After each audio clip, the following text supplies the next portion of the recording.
When 25-year-old Joy Risker, a wife and mother of two, disappears, her best friend Jill Daughtry files a missing persons report. I called over to the house to speak with her one day, and I got a strange story about how she had taken off and just abandoned her life to go be with some other man. Daughtry finds the story hard to swallow. I just couldn't believe she left the kids. It didn't sound like her at all. San Diego police send a patrol officer to talk with Joy's husband, 36-year-old Sean Goff. Sean told the patrol officer that Joy had run away, that she'd gone to Europe with an old high school flame. Linda Kuzin is a missing persons investigator, and this disappearance sets off alarm bells. My first question was, well, why didn't the husband report her missing?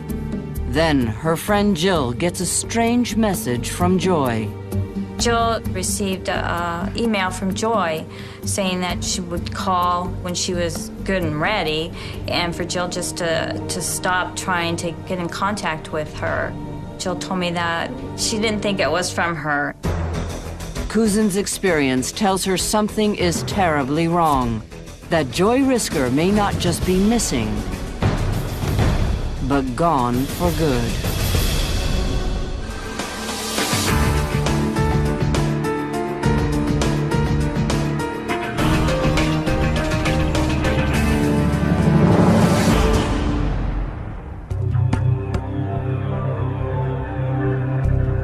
Linda Kuzin begins her investigation into the sudden disappearance of Joy Risker by questioning her husband, Sean Goff.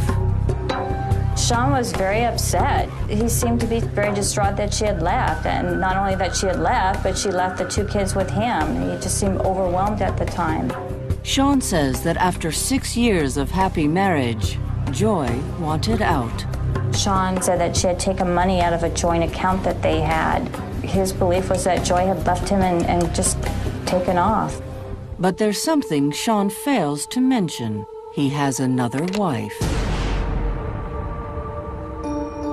Sean Goff touted himself to be some type of internet minister, and he believed in the polygamous lifestyle. His explanation was that God had the ability to love many people, and man was made in the image of God. Therefore, it was a tribute to God to have more than one wife. When Sean's first wife, Sheila, became pregnant, he started courting 16-year-old Joy Risker. Joy met Sean at church. He was her youth pastor, quite a few years older than her, but she took a liking to him. 3 years later, Joy and Sean were married in an unofficial ceremony. The whole polygamy thing was strange, and I talked to Joy about it, and basically she let me know that it's not a freak show, that she really does have a connection with Sean, and then Sheila has her connection. Sheila, although not happy about it, as she described herself, I'm the kind of person that stands by their man. Although I'm not up for it, I'll certainly give it a try and do what he asks. The arrangement was he would sleep in one bed at one night, he would sleep in the other bed during the next night, and on special occasions, birthdays, he might sleep 2 nights in a row in the same bed. Kuzin spends several days questioning Joy's close friends about her disappearance. And the more she talked to these people, the more she found out that this was totally out of Joy Risker's character to just up and leave. In my mind, is this someone who would just take off without telling anyone? I don't think so. Still digging, Kuzin asked Sean for phone records. And I just started calling the numbers on the records, and that's when I realized that, the last phone call she received was from him. Finally, Sean admits arguing with Joy the night before she left. Sean said, well, we had a fight that night. I left the house, and I called her to see if it was okay to come back. Sean claims he returned, and the next morning he woke up and saw Joy leaving. Sean looked outside and saw Joy with a suitcase getting into a car and driving away. He never saw her ever again. Desperate for a lead, Kuzin meets face-to-face with Sean's other wife, Sheila. I asked Sheila, well, did she take her things with her? I mean, did it look like she packed and she's going on a trip? She just didn't seem to know. Yeah, Joy just took off. Sheila says she was in Santa Barbara with the kids when Joy left. Wow, she wasn't there that weekend and Joy disappeared. That was, yeah, a big alarm bell going off. And when she returned home and found Joy's room empty, there were no questions asked. She seemed so accepting of the fact that Joy was just moved out. I mean, they lived together for a while. Don't you think she would have said something like, take care of my kids? Among the hundreds of missing persons reports filed each year in San Diego, this case stands out for investigators. People go missing all the time. Lots of times they're transient in nature or whatever their lifestyle, but she didn't really fit this. Convinced Joy Risker was murdered, Cousin refers the case to homicide detectives. She thought it was foul play. She believed that this could be a homicide. The first thing detectives do is establish a timeline of events. On the morning of September 20th, Sean claims he saw Joy drive away. 6 days later, he gets an email from Joy explaining that she's heading to Europe. Then, on October 6th, there are 2 more emails, one to Sean and one to Jill asking to be left alone. By now, no one has spoken directly to Joy in over a month. This is someone who had constant contact with friends, and she's always talking to people. And just when I could not find one person who had any contact with her. But officially, Joy Risker remains a missing person until a surprise visit from her husband changes everything. But I don't know what is wise for me to say or wise for me to be silent about.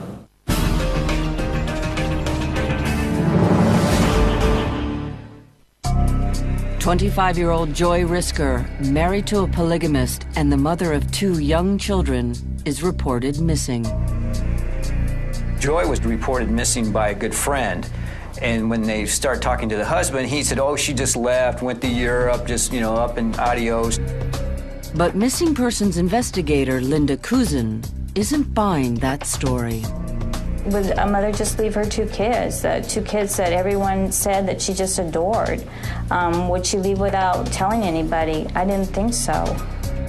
The homicide investigation opens with a shock. Her husband, Sean Goff, shows up out of the blue and wants to speak with detectives. He was very upset. He talked about how he couldn't sleep. He had lost a lot of weight. You could see the stress on his face. All right. Well, I'll tell you what. Why don't we just start off? Well, you just tell us what you have to say. Okay. I came down here to turn myself in. Okay. Because I killed Joy Risker. All right. Okay. Wow, it was pretty shocking. It's very difficult to get someone to confess to killing someone, let alone have them come in and turn themselves in and try and tell you what they did. It was a little unusual for an interview. He was down here, quote, to turn himself in, so we could somewhat cut to the chase a little bit. Detectives have a lot of questions. There's a location evidently where her body is? I'm not sure if I should answer that question at this time. All right. Well, we'll think about it and we'll go back to that. Okay. We'll go back to that. We got nothing but time. That may be something I want an attorney person to discuss. I don't know. Well, we'll get back to that. I've had 2 cases where 2 individuals have come in and have confessed to killing someone. And they start off with good intentions, but when you become more direct with them, they realize, oh no, I think I'm setting myself up to get in more trouble here. Detectives shift gears, trying to earn Sean's trust. Well, Sean, you seem like a pretty nice guy. You seem pretty easygoing here, and I mean, you seem sad and remorseful, and that says a lot for you. How did all this go bad? Joy and I were incompatible, and we were, we've been talking about splitting up. Her mother died 3 years ago, and since then she had been very, very unhappy. How did you end up hurting her? How'd that happen? That's also probably things I'd rather talk about with an attorney. It was a kind of a cat and mouse game with us. He basically said that he killed her, but he refused to tell us how he killed her, when he killed her, what he did with the body. Sean's confession of a killing and not a murder seems calculated, his attempt to set up a defense in court. Killing someone can occur in self-defense and is not always a crime. Well, let me put it to you this way, Sean. I mean, you've come down and you turned yourself in for murder. Right. So, I mean... For killing someone. Right, okay. Right. Okay. And he was quick to point out to me, he says, I killed someone, I didn't murder anyone. People can kill people and not be a crime, but murder is always a crime because there's malice attached. What started as a confession has turned into a game of semantics, and it quickly becomes obvious Sean Goff has no intention of coming clean. Honestly, in my situation, I came in here voluntarily to tell you what I did. Mm-hmm. But I don't know what is wise for me to say or wise for me to be silent about. And I have no legal knowledge whatsoever. I'm in marketing. I'm sorry, I'm not trying to be disrespectful or anything. No disrespect taken. There's a plan that he has when he's talking to police. It isn't a one-way conversation of a man who is coming clean. Determined to bring Joy's body home, detectives appeal to Goff's emotions. Clearly, I mean, you have a couple of children that were with Joy, and you obviously cared for her. Obviously, things didn't go all that. You had some problems, but you did have a caring relationship for her. And I think it's been my experience that most of the time, I don't know where she's at or what's going on, but usually it's probably best that we take care of that matter, don't you think? Well, like I said, I think I'd rather talk to an attorney about that.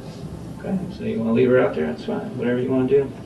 Sean's request for an attorney cuts the interview short and leaves detectives at their wits' end. We still had not found Joy Risker. So now, here he confessed, but yet we don't have a body. And so it was very frustrating. I wanted to get as much details from him as possible, and it just didn't happen.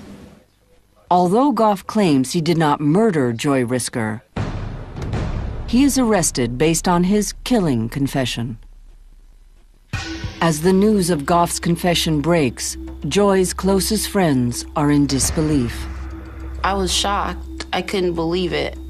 I thought something funny might have happened, but that just was something that I didn't expect. It felt like I was in a dream, a nightmare. Was I surprised? Not. Now it's time to figure out how he pulled it off. Because of the uniqueness in the case, there was almost like an adrenaline rush. It's like, okay, we now have a ton of things we need to do. Let's get going. Right away, our thoughts were, okay, let's see if he killed her inside the house. Crime scene investigators descend upon the Goff home.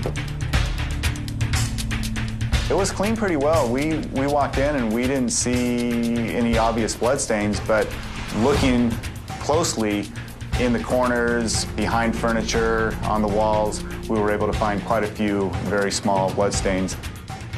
First blood that I found was on the leg of the crib that was in the bedroom.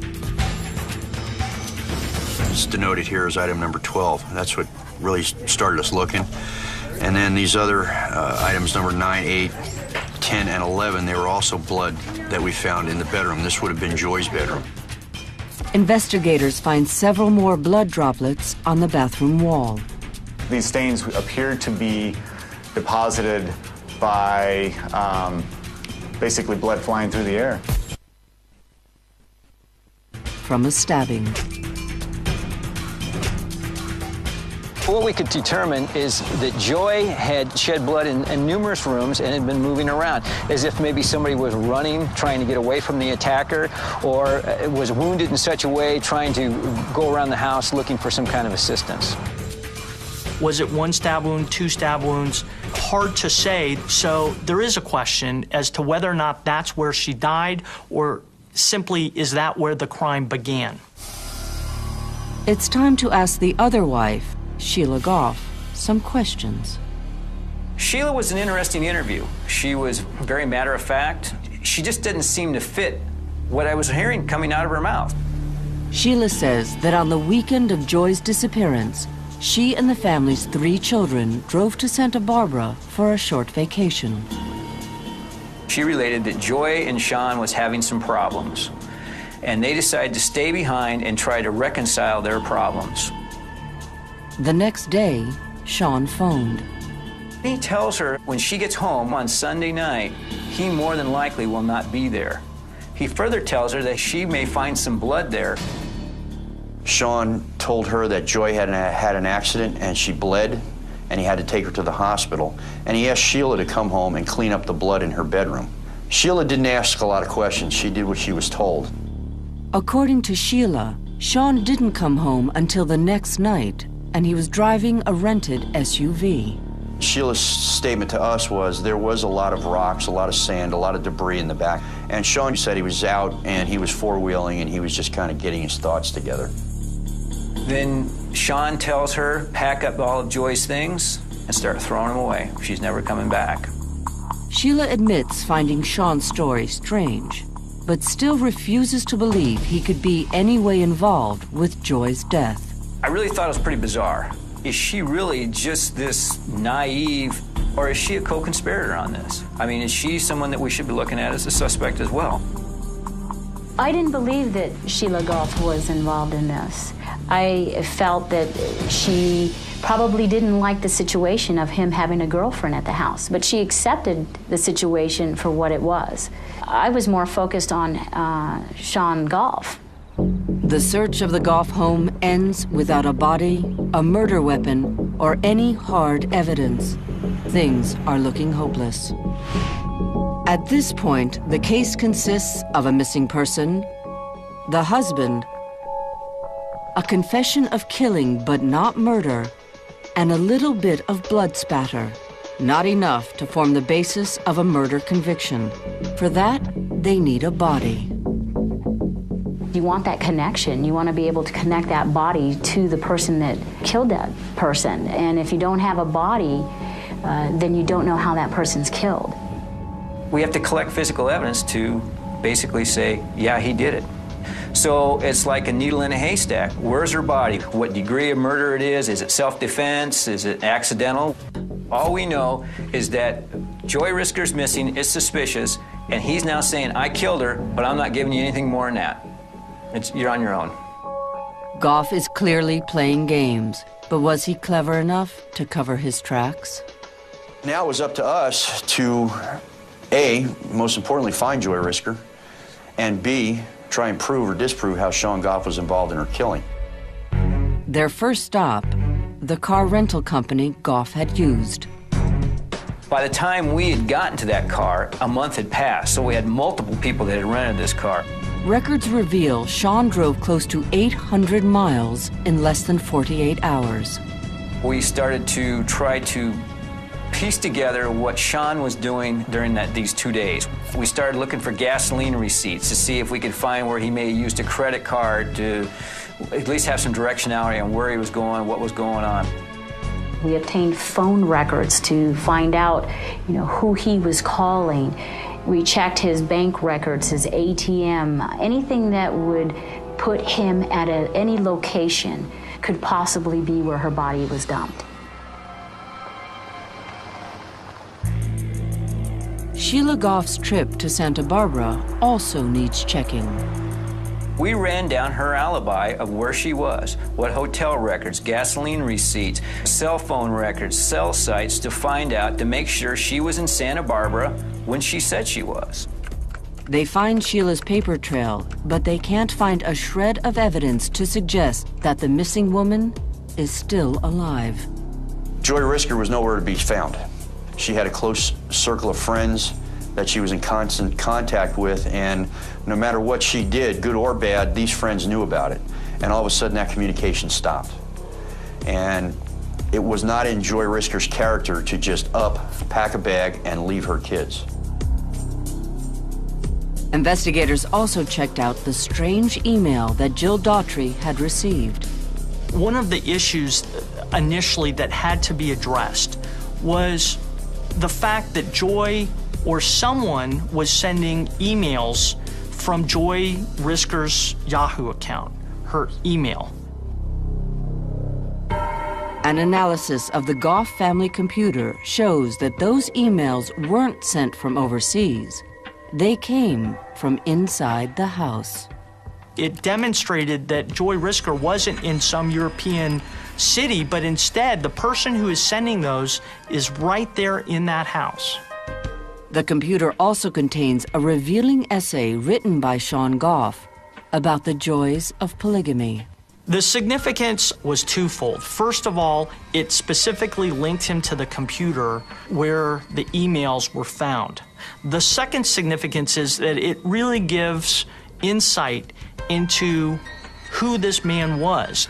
There was a phrase in that introduction that really defined him, which is a man needs to make decisions regardless of the consequences.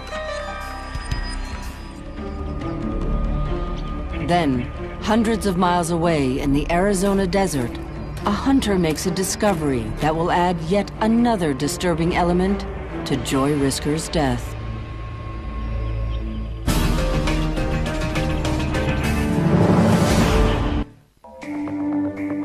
It is 14 months after Joy Risker has gone missing, as husband Sean Goff prepares to face trial on a murder charge.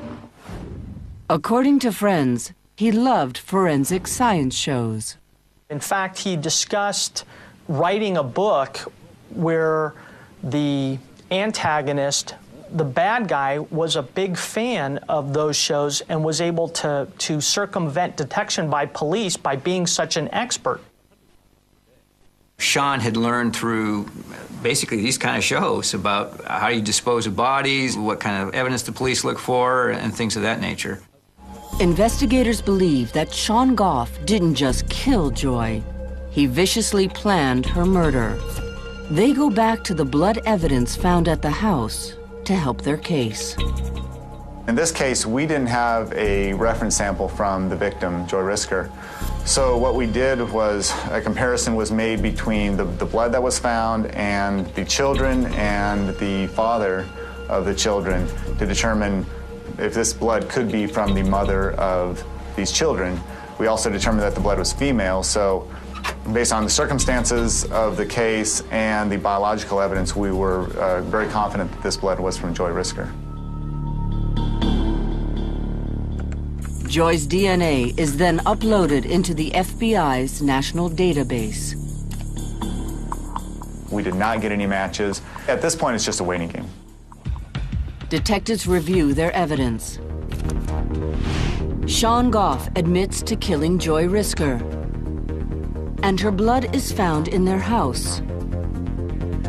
Rental car records show Sean drove almost 800 miles in the 2 days after she vanished. And it appears someone tried to cover up Joy's disappearance by sending emails from her internet account. It's very frustrating at this point because we have pretty much the whole pieces of the puzzle put together, but there's enough pieces missing where you really can't make out the picture.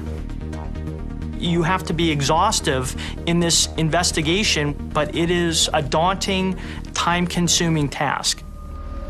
Still, the evidence is compelling enough to finally indict Sean Goff on a murder charge. He is held without bail. Prosecutors are about to face the toughest case of their careers.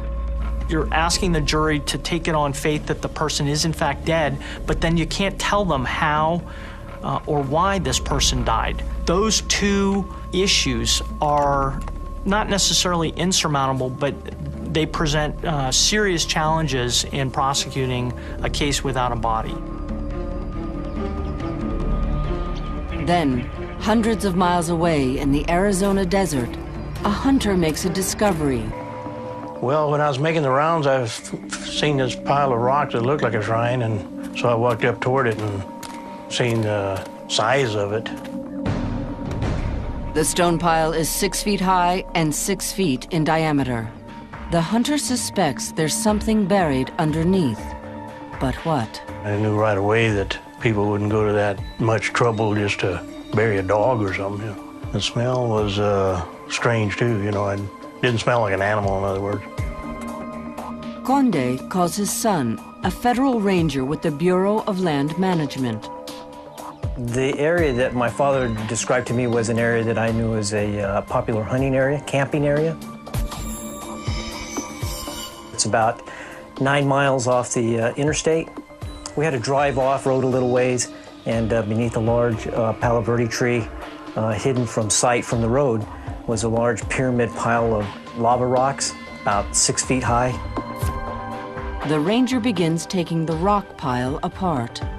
It was obvious that it wasn't an animal. As I took it apart, at one point, about simultaneously, I uncovered a partial leg and what looked like the hair of a woman.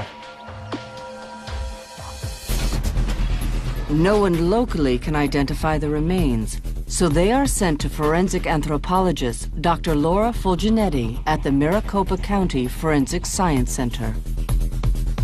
They were skeletal and fairly mummified. We had a little bit of soft tissue, particularly on her legs and her feet. She was wearing toenail polish, which was something that we paid attention to. And the other thing that was quite remarkable was that she had long dreadlocks, about 10-inch dreadlocks. From the remains, Fulginetti determines that the victim is an African-American female in her 20s who's given birth at least once. The cause of death was multiple stab wounds to the chest. She didn't have injuries on her arms that would support any kind of warding off of an attack. But the attack didn't end there. She was mutilated after death, all in an apparent effort to obscure her identity. This individual's face had been smashed in. Somebody had removed her maxilla and mandible, that's her upper and lower jaw, just the portion where her teeth were, nothing else. The detective asked me through the window whether her fingertips had been cut off. When I looked at the bones of her hands, they had been cut, and I was just completely flabbergasted. With dental and fingerprint records useless, Fulginetti turns to forensic artist Bob Powers. The face had been virtually destroyed. Most of the bones of the face were gone. She brought them out and we put them together. She did sort of what I describe as an oval jigsaw puzzle where just the outer pieces were present. Powers uses the pieces to make a mold. This is an acrylic casting of the skull that I did of the remaining bones of the victim's face. And you can see that in the area of the lower jaw, this very straight edge is the result of the suspect actually cutting the teeth out of the lower jaw.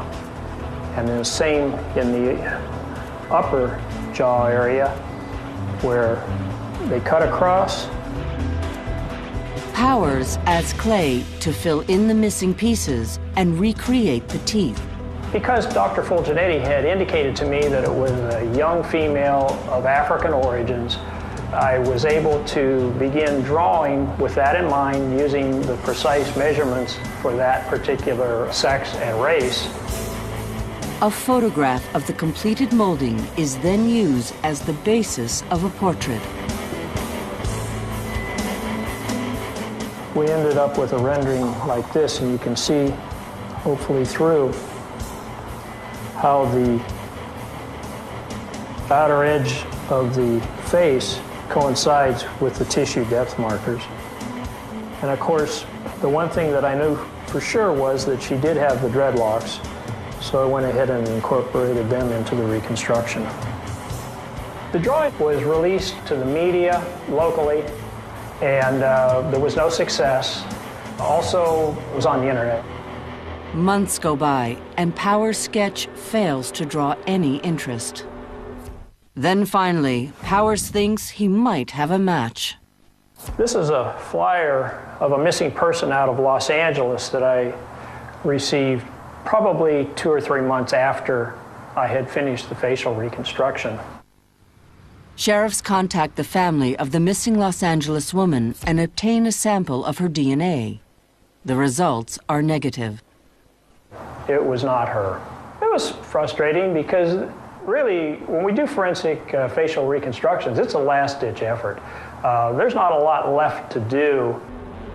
After 8 long months, finally, a breakthrough. Every week, every new DNA profile that's put into the national database gets compared against everything else there. And on this particular day, I got an exact match between blood found from the crime scene that we worked on to a DNA profile developed from a body that was found in Arizona. It's a huge breakthrough.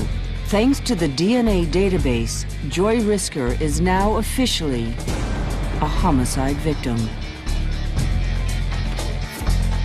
The detective that I spoke to over in San Diego emailed me a photograph of the victim as she was in life. And when I compared the photograph to what I had done, I was really pleased.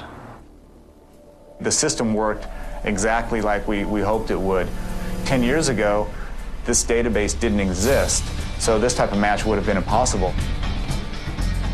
Wow, we finally have her body. Now there's going to be closure for this family. And now that we have the body, we can determine how she was killed. But the harsh reality of Joy's death hits her friends hard. I was just overwhelmed with sadness. The Sean I know seemed really peaceful. I mean, I knew what had happened, but it was just so different from the Sean that I knew. To get more of a sense of Goff's M.O., Detective Kristen Ziani visits Joy's remote burial site. What struck me was the care in which Sean Goff selected these rocks, because some rocks were taken from as far as 200 yards away from the burial site. The other thing that struck me was that he buried her underneath a tree, which for the most part of the day was in the shade from the tree. The shrine that he used to put around her body is very perplexing to me. Why you would go to all this effort to cover up a murder and then make the body where you could find it. Prosecutors no longer have to prove Joy is dead, but they do have to clarify how and why she ended up under this bizarre shrine and what Goff did to her body. Here's a plan that he put into motion after he killed her. Let's get rid of the fingers. Let's get rid of the dental so we can't identify her. And let's go bury her body 6 hours away and hope that the body isn't discovered so there's no evidence to link me to her. I think it was very calculating after he had killed her. As the trial approaches, a last-minute discovery provides just the clue prosecutors need. 6 days before Joy's disappearance, Sean Goff went on an ominous shopping spree. Sean went to a hardware store and he purchased a sledgehammer, a hacksaw, a shovel, a pickaxe, chain, rope, gloves, and he purchased about 1,000 square feet of plastic drop cloth. Detectives are virtually certain these items weren't meant for home improvement. Sean is not a handyman, not at all. Had not done any work in the house. In fact, didn't even know how to do any type of handiwork around the house. The most I've ever seen Sean do is plant herbs in a pot and sit them on the steps outside of their house. I've never seen him doing any type of house repairs, any type of gardening to where he'd need those big tools. There was no explanation for these items, and none of these items, $400 worth of items, none of them were ever recovered from the scene. For prosecutors, his shopping list points to premeditation. It was a kit that was purchased for one purpose, and that was to kill Joy Risker and to give this hyper-intelligent man as many different options as possible in disposing of her remains. But John Goff has yet to tell his side of the story. And when he does, he'll point the finger directly at the victim herself.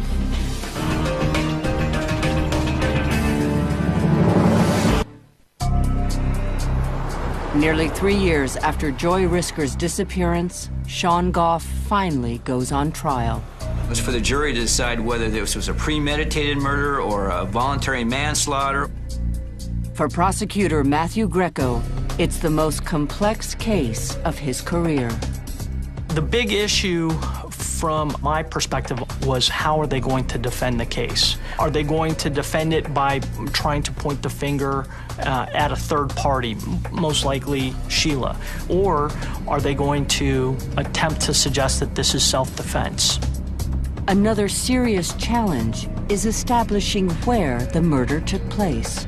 If it had occurred entirely in Arizona, San Diego County would have not had jurisdiction.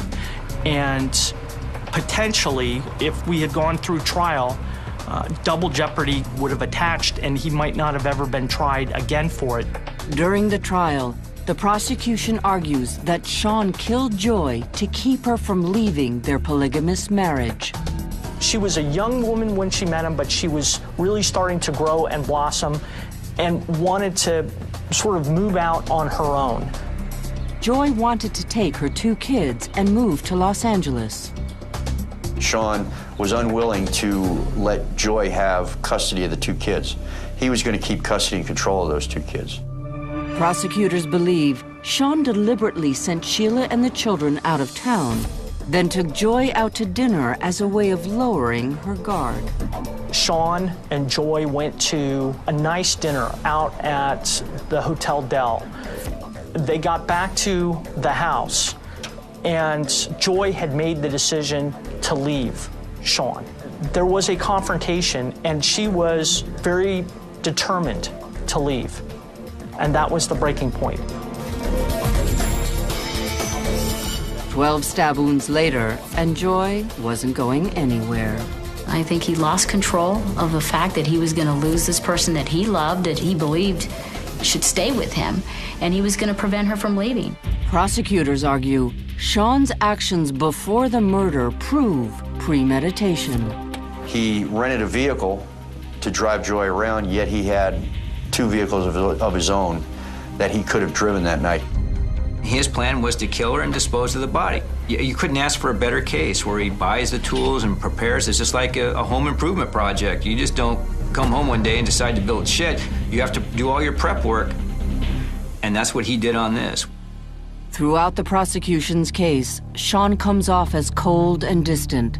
Several months in jail seem to have taken its toll. He looked a lot different. His eyes looked more sunken in. He had lost a bunch of weight. He looked like he had aged like 10 years. He looked like a crazed animal to me. When the prosecution rests, Sean Goff takes the stand and recounts his own version of events. Sean characterized the weekend with Joy at the Hotel Del as being very tense, as being very conflicted, that she was being selfish in that she wanted to leave. When they get back from this dinner at the Hotel Del Coronado, Joy was going to take her kids with her. Well, in Sean's world, that doesn't happen. Sean says Joy flew into a rage, grabbed a knife, and went on the offensive. What he described was her coming into his bedroom through a door, really like a crazed madwoman. He claims he jumped on the bed and fought with her for control of the weapon. And as they were struggling, the knife somehow plunged into Joy's body. And then Sean pulled it out, and he, in his own admission, plunged it into her body again. And he said at that point, she fell. He sees her bleeding out and has to make a decision whether he's going to call 911 or not, and elects not to call 911. Sean claims he was in too much of a panic to make the right decision. So he decided he had to cover it up at this point. And he had to conceal her identity, so he came up with this big cover-up that she had just up and left him and left her 2 kids behind. Sean alleges he has only sketchy memories of what happened next. He decided that his best course of action was to try and hide this act. And then he describes very vaguely going and getting a meat cleaver and doing all of this dismemberment. I didn't believe Sean I mean, it just flies in the face of common sense. If you're in a fight with someone that you've had a relationship and you accidentally hurt them or, in effect, kill them, I don't think the next step is, let me go put this corpse in a tub and cut it all up. I mean, that's a pretty grisly thing to do. Sean then put Joy's remains in his rental car and hit the road. He didn't know what to do with her body. He drove aimlessly for hours and days, and he came upon Sentinel, Arizona. At some point, he said he had pulled off the road to reflect with God on what had happened, and he found this beautiful tree and decided to bury her underneath this tree.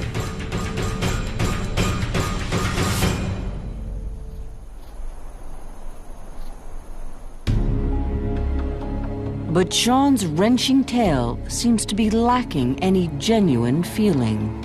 Not only did he not shed any tears, but as soon as the judge called for a recess and the jurors got up and walked out the room and the doors closed behind him, he was back and he was no longer emotional. He turned it on and he turned it off.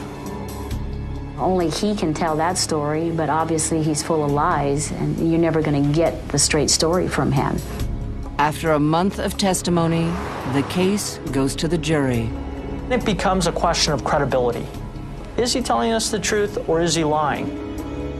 The jury deliberates for just 3 hours.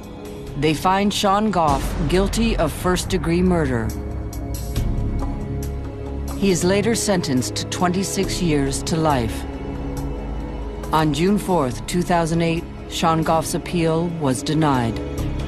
We were overjoyed. We were so glad that he was going to be locked away for a long, long time. He did not want to be caught, but yet he felt so guilty that he had to turn himself in. I don't think he could live with himself for what he had done to her. Ultimately, this was a selfish act by a selfish man who wanted to be in control of not just his life, but the lives of his wives. He could not accept being a failure as a husband, as a man, that this was integral to who he was. I was very pleased that the jurors could see through Sean Goff and know that this person was responsible for Joy Risker's death. And in the process, he snuffed out a life that was just beginning. I think about her all the time. When I look at my own kids, I think about her because Joy had all these big dreams, you know, and she could have made them happen too. She didn't have enough time.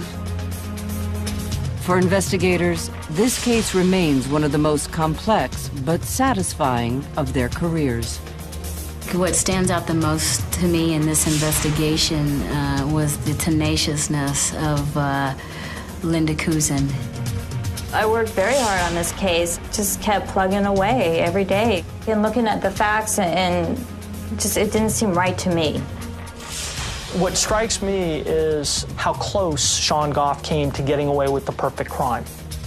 This is a triumph for forensic science and for law enforcement in 2 different jurisdictions who didn't give up and who proved that it doesn't matter how smart you are, the police have the tools to catch you.